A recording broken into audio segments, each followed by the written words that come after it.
So Dave, I've owned a jewelry business for 35 years, and just within the past 3 months have bought an existing jewelry store in my town, taken it over. So that's your second location? Yes, sir. Second location in the jewelry business. My main store does 1.3 top line. We're yet to see what the new store does, but we're expecting to be able to do about 800 the first year out of it. And my question is, so I've kept one of the employees from the previous store. She's got about 4 months of experience in the jewelry business, and I'd like to work her into a management role. She's not there yet, and I'm trying to figure out how to structure her payroll to keep her happy and productive and on board. Yeah, that's basically. Yeah, so if you put a new person that was 4 months old on the job at the old store, how would you have structured it? So that person, if I brought somebody into the old store and they had 4 months experience, I would just bring them in strictly as a salesperson. They would get $16 an hour plus commission, and they would then get raises depending on the education that they had completed in the jewelry industry and those sorts of things. Why would that not work here? Well, I started her off at 18, but she was requesting 21. And what was her I basis told her for 21? Because she is from the other store and she knows how everything runs. And that was the amount. You know how everything runs. You run a store. That's very true. So I don't know. I mean, you're making her an assistant manager, not just a salesperson. Is that right? That is correct. Well, then that's a different comp than you told me you had at the other store. Well, the other fair. store, you're just a salesman, $16 plus commission, right? Right. But now we've got a manager trainee is what we've got. That's true. Okay, so that might be 20. That might be 21. I can see her getting 21 plus commission as a manager, which with commission would put her at about 28 on average. As a manager trainee or an assistant manager, I personally think 18 is fair right now. And my thought was, as she moved up and took on more responsibility and took over management of the store, that I was going to pay her an hourly wage. And I was thinking about maybe doing a profit sharing plan with her.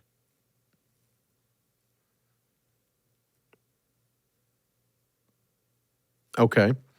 So what I would do is say, all right, here's the 3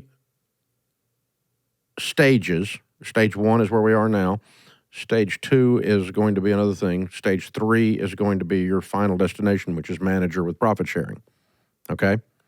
Okay. And we're going to get there as fast as you get there. And here's what it looks like for you to stage gate to level up in each of those things. In order to get to stage 2, which is, I don't know, whatever it was, $21, $23, I don't care, and commissions, I've got to get the store open, I got to get it running, and we need at least a minimum of 3 months of that, and I need you to complete these 3 things, whatever they are. When you when you hit these 3 levels, these 3 milestones, we're going to move you to this. No sooner than 3 months. No later than 6 months, because if you're not there by 6 months, we got another problem. Okay? Right. So I need you to hit these, I don't care what they are, things that prove her competency and value. Okay. Okay, and so it could be, like you said, completing a portion of education. It could be that we hit a certain level of profitability at the store, or we hit some revenue goals at the store, or you help me get 2 people hired, or I don't care. What are some things you need for her to prove herself that are measurable, objective, not subjective?